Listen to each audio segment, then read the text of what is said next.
Now to our next story. You know, today is the 50th day, if you do the counting with me, the 50th day of President Bola Tinubu's assumption of office, and all eyes and ears, so to speak, are on the almighty ministerial list of the men and women that would constitute the Federal Executive Council, FEC. Against a much-touted transmission of the list to the Nigerian Senate, the Red Chamber denied being in possession of any. But the Senate has let it be known that while it is waiting to do justice to any communication in this regard from Mr. President, no one has violated the law yet in the question of appointment of ministers. Were people drawn to the adrenaline of the last-minute sprint to the finish line, Emeka? Yeah, of course. I think the government still has up to the 28th of July in terms of the amended portion of the Constitution, 60 days. So I think they still have another 10 days to go to meet that constitutional requirement. Yeah. And the pressure has been so much because people feel, oh, I worked for your victory, so I must be made a minister. You heard what the former national chairman of APC said, that the president cannot appoint every member of APC as a minister. But what do you see in states? Jostling, fighting. So lists are drawn up, are cancelled at the last minute, this, that, different interest groups. But one thing, and you also find the governors too, the ex-governors, pushing their way into these places. But people ought to realize that what Nigerians are looking at for is service. But what are a lot of politicians who want to go into public office? They are looking for their own pocket. They are looking after their own pockets. They just want to get there and get the spoils of office. We saw what happened. We've seen what happened in successive administrations. Mind-boggling sums that were looted by ministers, looted by public officials. Phantom projects. Phantom projects were just giving so much media attention, and thereafter, everything fizzled out. So that is the reason for all this noise, all this jostling, and this delay. Because even the National Assembly, members of the National Assembly, they have their own interests. So everybody is fighting.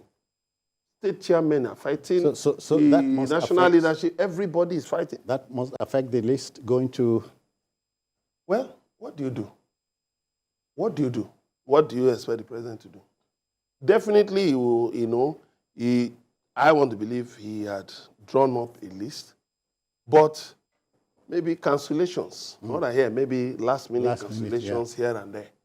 So the thing is, I hope somehow or the other they'll be able to get around this, because again, the party too has different persuasions, different interests here and there. It's all about interest. Yes. Jide, are Nigerians by nature overly expectant people, especially at a time like this, or we have a knack for waiting for the last minute? No, Nigerians are expectant, and they should be expectant. The government of Tinubu has promised to bring the changes, has promised to deliver renewed hope. And many people believe that the true hint of that will come from his choice of ministers. Okay.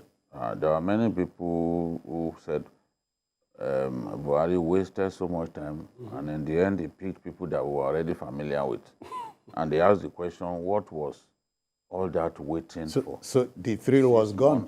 6 months, you didn't pick ministers, and then you picked the very familiar faces.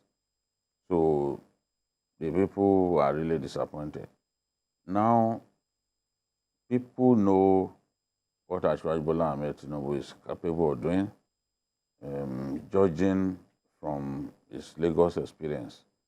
When he came into office in 1999, he said,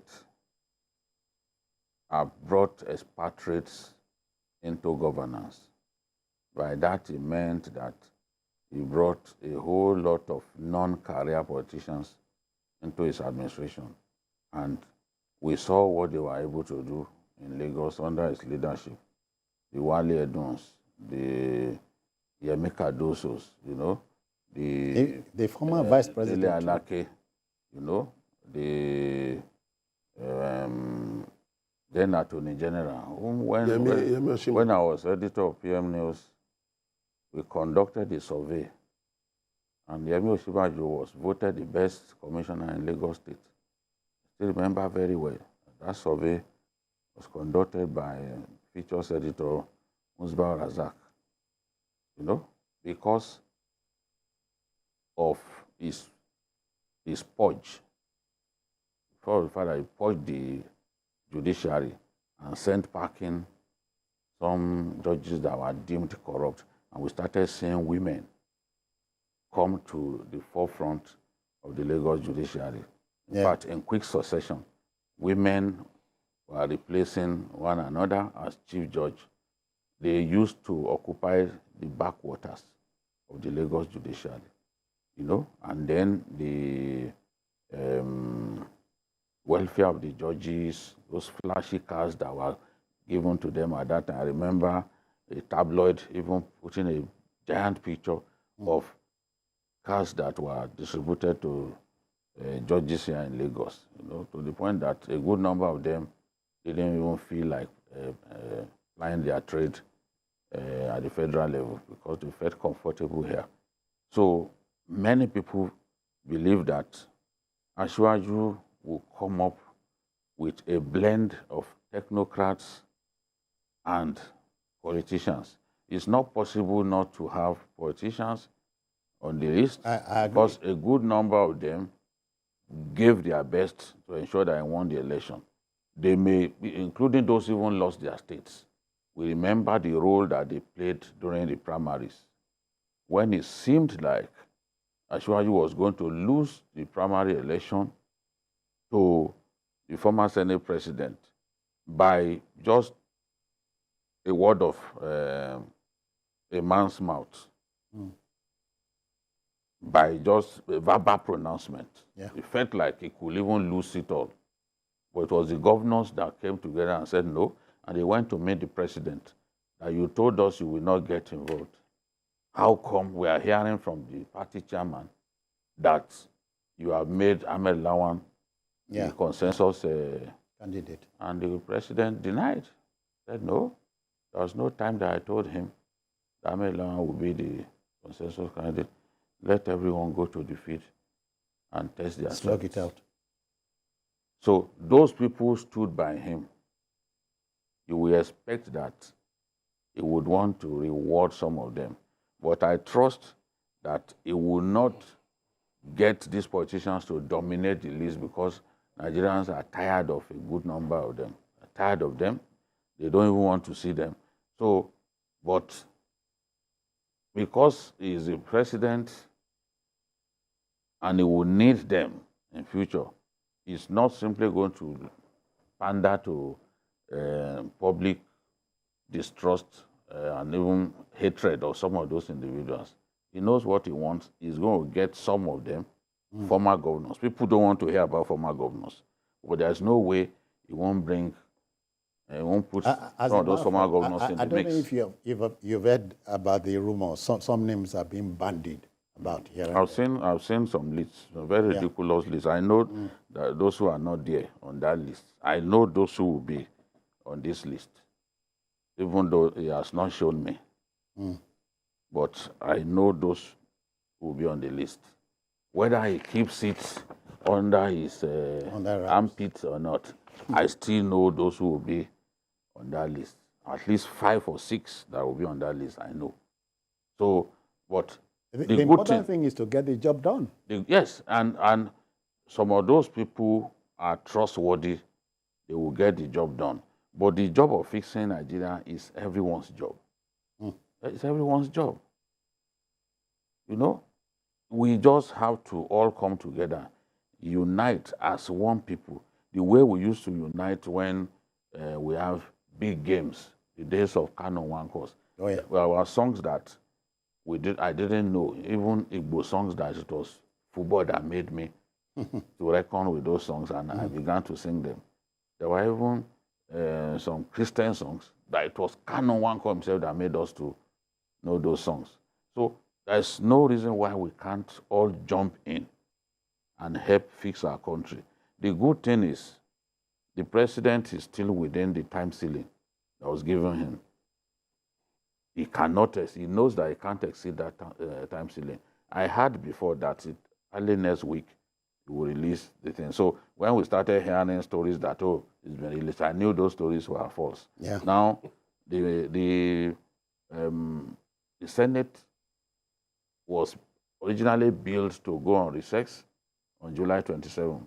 The president, the fact that the president has not released this list means that they can't go on recess at that time because they have to screen these people. That's one positive thing that will also help the screening, ensure that the screening is not usually long, is the fact that the law also stipulates that not just should he come up with his ministers within 60 days, he has to attach portfolios to every name. That's it. So those screening know the kind of questions to ask, because we used to hear ridiculous questions. Some National Assembly members, not knowing what to say, they can even ask you to recite the national pledge or tell us the meaning of needs. You know, needs as in capital N-E-E-D-S. Yeah. You know, so those things, you have to ask questions that are relevant to the portfolio and relevant to that portfolio. That's how we see the brilliance of that individual in bold relief, not asking him questions that are relevant to his calling. So we just have to wait. The president knows that he's running out of time. He has to, by early next week, he has to release that list. It's tough to try to balance. You must balance ethnicity, balance religion, achieve balance between core politicians and non-politicians, between technocrats. But one thing is sure. Even women. Women are asking sure. for 35% affirmative action. Yeah. He has to find a way. And he talked about young people. One thing is very, very sure, Jide, here. All 36 states would have ministers represented. Yes. So some will have two. Some states will have two. Emeka, in my state, I'm wondering if the job has been made a lot easier for the governor. Most of the commissioners in the outgone administration are back. At least 80, 85 of them. Well, 85% of them. Well, part of it's almost the same thing in Rivers State. So okay. It's part of what they will tell you is part of the continuity agenda. Okay. So it's all in the game. Yeah, it's all in the game. And interests. Okay.